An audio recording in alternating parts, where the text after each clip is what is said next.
numéro de Parcours de vie sur le site Fan Auvergne, réalisé à l'Espace Renan et dans le cadre du Salon du Livre Roya Chamalières.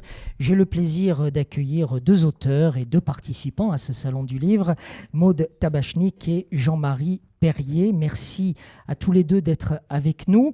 On va commencer avec vous, Maude Tabachnik, pour le livre L'Ordre et le Chaos. C'est le titre de votre nouvel ouvrage. C'est un thriller qui nous plonge dans un décor complexe au Pays de Galles, sur les traces d'un inspecteur de police qui va devoir jouer de toute sa perspicacité pour dénouer une affaire de meurtre. En quoi le thriller est un univers qui vous plaît? Parce que ça fait, c'est vrai, des années que vous écrivez des romans noirs, des romans policiers, parfois où l'hémoglobine est très forte, fortement présente.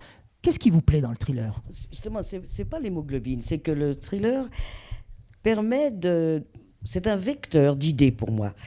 Moi, dans un thriller, je passe pas mes convictions, mais ce que je pense. C'est que ça a l'air... C'est-à-dire, allez-y, c'est-à-dire que dans les romans français habituels, sauf dans celui d'Irène ou des choses comme ça, où c'est une biographie. Dans les romans blancs, les auteurs parlent beaucoup d'eux, n'est-ce pas? Nous, dans la littérature noire, nous parlons du monde. C'est une chronique de notre monde, c'est une chronique de ce qui se passe. Dans celui-ci, c'est aussi une femme. Ça s'articule avec mes confrères et consoeurs précédents. C'est aussi une femme particulière. Mais c'est surtout que, d'abord, ce sont des livres dont les lecteurs sont friands, parce que c'est très excitant, il y a du suspense, on veut savoir ce qu'il y a derrière. Et en même temps, il y a une liberté que peut-être on ne s'accorde pas plus maintenant, plus dans la dernière rentrée littéraire en plus. Que les auteurs ne s'accordent pas toujours quand ils parlent de leur famille, de leurs amours, de leur voiture, parce que ça arrive aussi, les voitures. Je voudrais qu'on revienne, ça amuse Jean-Marie Perrier, je voudrais qu'on revienne quelques instants sur un mot que vous avez prononcé. Vous décrivez le monde tel qu'il est. Tel que je le ressens, au moins. Tel que vous le ressentez. Vous voyez arriver ma question. Si le monde que vous décrivez est celui dans lequel vous vivez, c'est triste, non ? C'est non seulement triste, mais c'est effrayant. Le monde que je décris, que ce soit le terrorisme, la folie, le mal, l'homophobie, l'antisémitisme, le rejet, c'est même pas le rejet de quelqu'un qui n'est pas comme soi. Parce que moi aussi, je peux avoir des rejets de gens qui ne sont pas comme moi, surtout en ce moment. Mais c'est autre chose. Notre monde, on le sait, est un bouillon de sorcières et on y vit. Donc vous préférez le décrire plutôt que de l'embellir? Si j'avais la possibilité d'embellir, je le ferais. Mais à travers vos mots, M-O-T-S. Mais on n'embellit pas le monde avec des mots, on embellit le monde avec un exemple. On embellit le monde avec une résistance, avec une vigilance. Mais pas avec des mots, alors ce serait trop magnifique. Depuis le temps qu'on écrit, vous voyez, on aurait déjà des résultats. Vous écrivez comment, Maude? C'est-à-dire que, où puisez-vous? Alors, on a compris dans ce qui vous entoure, ça c'est le cœur de votre travail, oui. Mais à un moment donné, il y a aussi une part de roman quelque part. Un thriller, c'est aussi un roman, c'est pas tout à fait la vérité. Donc, où sont vos sources d'inspiration? Je pense que les personnages que je crée, c'est cela, la fiction. Autour, c'est la réalité. Il y a beaucoup d'histoires quand même dans mes livres, pour les trois quarts. Les personnages, je sais pas, je pense qu'ils sont en adéquation, j'espère, avec ce qui se passe. Ils sont différents, les personnages. Ça se passe dans des endroits différents, avec des hommes, des femmes. Mais pour rassurer tout le monde, et Irène et les autres féministes dont je fais partie, les femmes donc, que je mets en scène ne sont pas des victimes. Depuis le début, c'est important pour vous de le dire, ça. Pardon ? C'est très important pour vous de le dire. C'est très important que les femmes soient convaincues qu'elles n'ont pas une victimisation naturelle. Qu'est-ce qui vous permet de penser l'inverse? Que certains pourraient penser l'inverse? Et qu'est-ce qui me permet de penser l'inverse? C'est que moi, je suis déjà l'inverse. Déjà.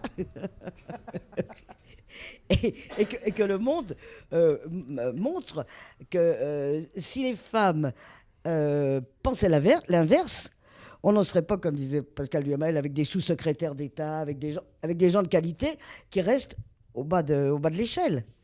voyez, ça c'est dans Là, nos vous têtes. faites allusion C'est à la dans place de tête. la femme. J'en veux même pas aux hommes, c'est pas les hommes. Ah. Non, c'est pas la faute des hommes. Une féministe qui dit que c'est pas la faute des, Ah, pas des- du tout. des hommes. Pour moi, c'est pas la faute des hommes, c'est la faute des femmes. Ah, là, je ne veux pas me faire que des amis, d'accord. Ah, ouais. Non, Non, mais là, faut enchaîner. Faut enchaîner. Faut expliquer. bah, écoutez, j'ai rien de spécialement ni de sympathique ni antipathique contre la dernière ministre de la Culture, Madame Azoulay. Mais elle aussi, elle disait que, j'ai lu que je ne sais plus en quoi, que c'est pas la faute des hommes ce qui se passe dans le monde. Bon, je parle pas de certains pays où de toute manière c'est la violence, le meurtre, et le viol et l'horreur. Je parle pas de ces pays-là qui pour moi ne sont pas des pays civilisés. Donc on n'en parle pas. Je parle de nos pays démocratiques où les femmes ont les possibilités d'être ce qu'elles sont. Bonnes, pas bonnes, talentueuses, pas talentueuses. Ça, le fait d'être femme ne donne pas le talent. Mais elles peuvent le faire.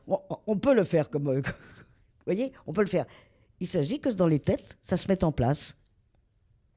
Motabachnik, je voudrais revenir quelques instants sur ce dont vous parliez tout à l'heure, c'est-à-dire bien peut-être votre besoin de regarder le monde à travers le mal qui existe et de le décrire tel qu'il est.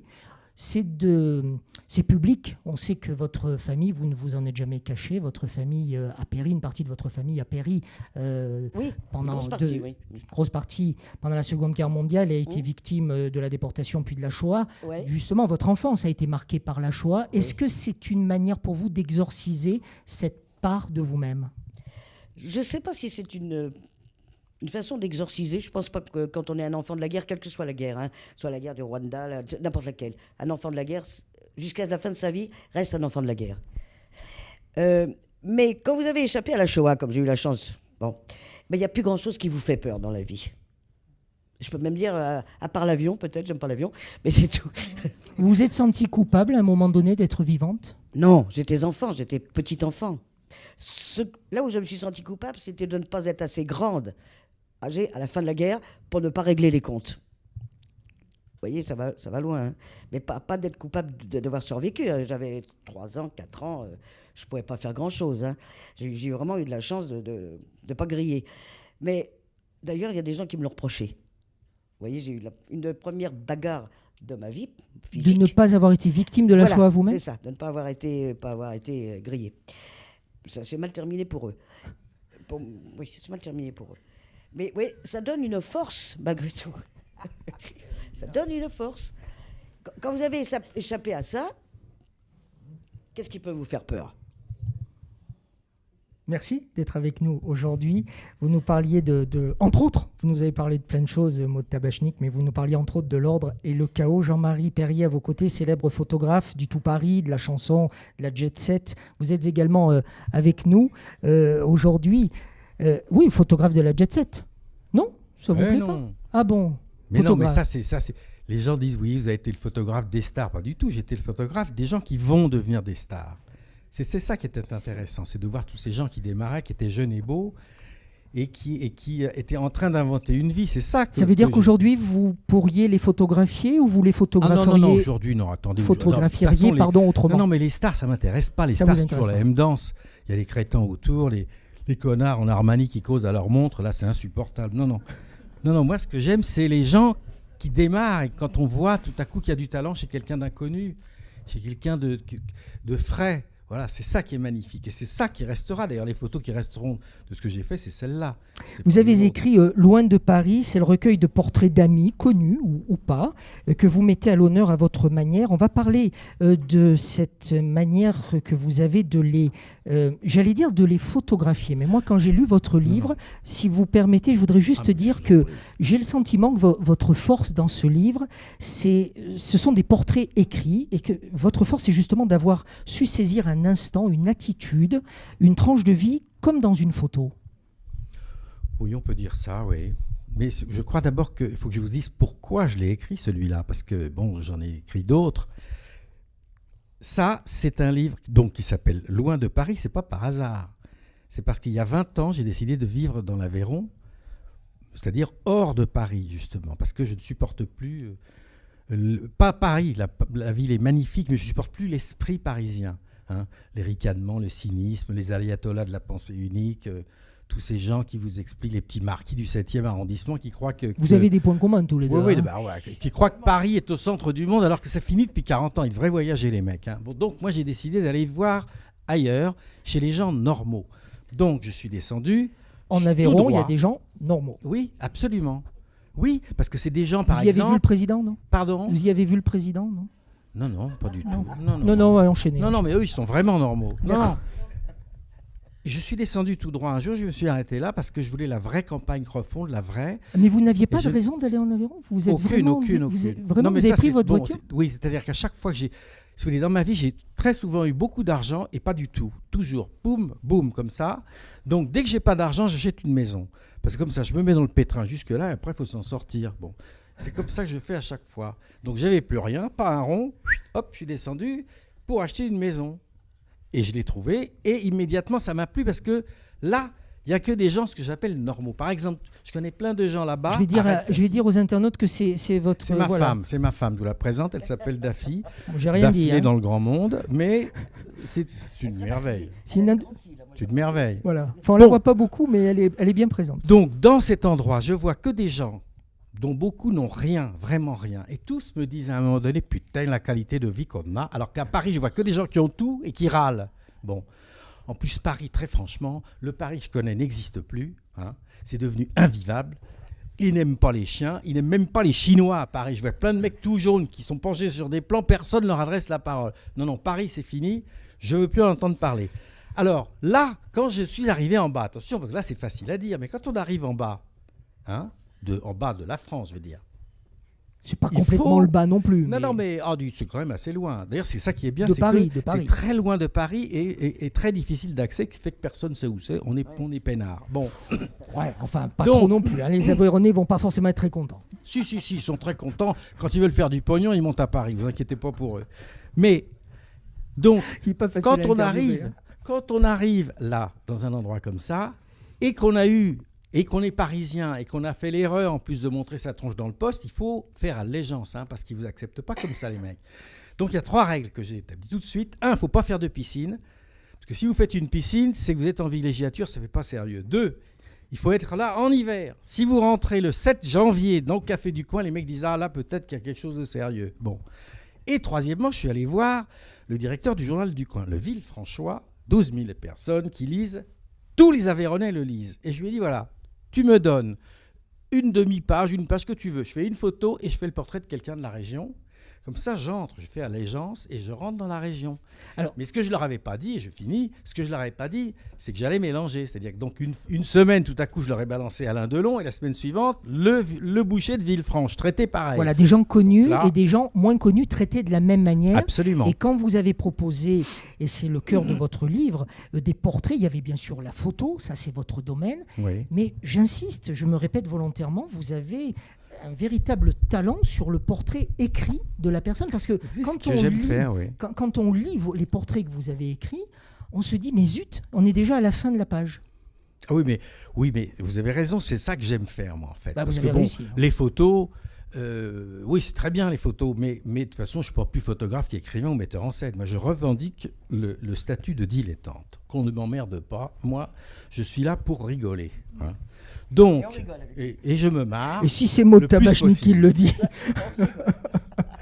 Donc, c'est vrai que j'aime énormément décrire des gens. Les gens, ça me plaît. Vous avez un sourire en le disant. Hein? Vous avez un sourire. Oui, c'est formidable de rencontrer des gens. Qu'est-ce qui vous plaît dans le descriptif des personnes, que vous faites des personnes? D'abord, c'est comme quand je fais des photos ou un film. Si j'écris sur quelqu'un, je l'aime. Voilà, pendant le moment où je l'écris. Donc, mon but, c'est de le mettre en valeur, comme en photo. Ce qui, d'ailleurs, est pourquoi mon seul luxe, c'est de refuser de photographier quelqu'un ou d'écrire sur quelqu'un. Parce que si c'est quelqu'un d'épouvantable et qu'on me dit « vas-y », je vais l'aimer pendant le temps où je le fais. Donc, je ne vais pas me mettre à aimer un connard. Bon, donc, il y a des gens que je refuse de photographier. Mais bien sûr. Voilà. Jean-Marie Perrier, je vous ai vu observer avec beaucoup d'affection Maud Tabachnik tout à l'heure pendant que je l'interviewais. Elle est très sympa comme gonzesse. Faites son portrait là, devant nous. Faites son portrait. Attention. Oh là là, prenez le micro, Maud. Ça, c'est impossible. Attention. Ça. Vous savez que non, mais le regardez pas comme ça. Le regardez pas comme ça. Qu'est-ce que vous auriez envie de nous en dire là? Non, mais je préférerais aller boire un coup avec boire elle un coup plutôt que ensemble, commencer à la décrire devant elle. Non, elle est féministe. Ça, je trouve ça très sympathique parce que d'abord, le féminisme, c'est très important, le féminisme. C'est plus à la mode, hein, c'est ça qui est chouette. Oui, non, mais c'est surtout que le féminisme a surtout profité aux hommes, en fait. C'est vrai aussi. Mais il faut que ça profite à tout le monde, bien sûr. Non, ça a surtout profité aux hommes parce que, d'abord, on a, grâce à vous, à l'époque, il y a eu la contraception, bénédiction. Vous vous rendez compte? La libération de la femme et l'ouverture au sexe. Période bénie. Période bénie. Sauf que les féministes, elles se sont bagarrées pour une vraie raison au départ, mais au bout du compte, le résultat, c'est que toutes mes copines aujourd'hui qui ont 50, 60 ans se sont retrouvées toutes seules avec des gosses pendant que l'autre se balade avec une fille de 25. Donc c'est les hommes qui ont profité du féminisme. C'est pour ça que je les trouve supérieurs. Par rapport à ce que vous disiez tout à l'heure. Et Jean-Marie, une dernière question. Comment on réagit? Peut-être avez-vous eu quelques réactions, les hommes et les femmes dont vous avez fait les portraits? C'est-à-dire que ceux dans de ce là-bas, livre, loin de oui, Paris, bien sûr. Oui, sûr. ceux de là-bas étaient touchés qu'on parle d'eux en les mettant en valeur et en les respectant. Mais les autres, ils sont même pas au courant. De toute façon, les gens célèbres à Paris, je leur ai même pas dit. Mais ce qui est bien dans un livre comme ça, parce que c'est facile à lire. Vous voyez, les petites, c'est un portrait de 3 pages. Vous voyez, c'est un livre pour les chiottes. C'est idéal. Vous le mettez là. Vous voyez, vous pouvez lire une nouvelle, 2 nouvelles, c'est ça. Moi, je ne l'ai pas lu dans ce contexte-là. J'ai eu beaucoup de plaisir. C'est selon le transit. C'est selon, voilà. Et à ce moment-là, vous reposez. J'ai jamais fait une telle interview de ma vie. Suite au moi, prochain numéro. Je ne sais plus où j'en suis, c'est pas grave. On en était où, là? J'en sais rien, on rigole. Ah oui, si, je voulais vous demander, puisqu'on est dans une banque. Alors, attendez. Est-ce que vous me faites un crédit de combien, là, si je prends un truc dans Est-ce la que banque? vous êtes au fond du trou, là, par rapport à ce que Toujours. vous disiez tout à l'heure? Une dernière question. Cet entretien, justement, il est diffusé entre autres sur 2 sites, Fan d'Auvergne, Fan d'Aveyron. C'est quoi pour vous être fan d'Aveyron? Être fan d'Aveyron, c'est la vie que j'ai décidé de vivre, parce qu'il est hors de question de finir ailleurs qu'en France. Le côté je vais aller au Portugal, ça c'est pas pour moi. Voilà, j'aime. Ça ressemble un peu à la France que j'aimais. Voilà, c'est pour ça que je suis là. Et je ne les quitterai plus. Merci beaucoup Jean-Marie Perrier. Mais je vous en Merci prie, Baron. beaucoup Maud Tabachnik. L'ordre et le chaos pour Maud Tabachnik et Loin de Paris de Jean-Marie Perrier. Merci à tous.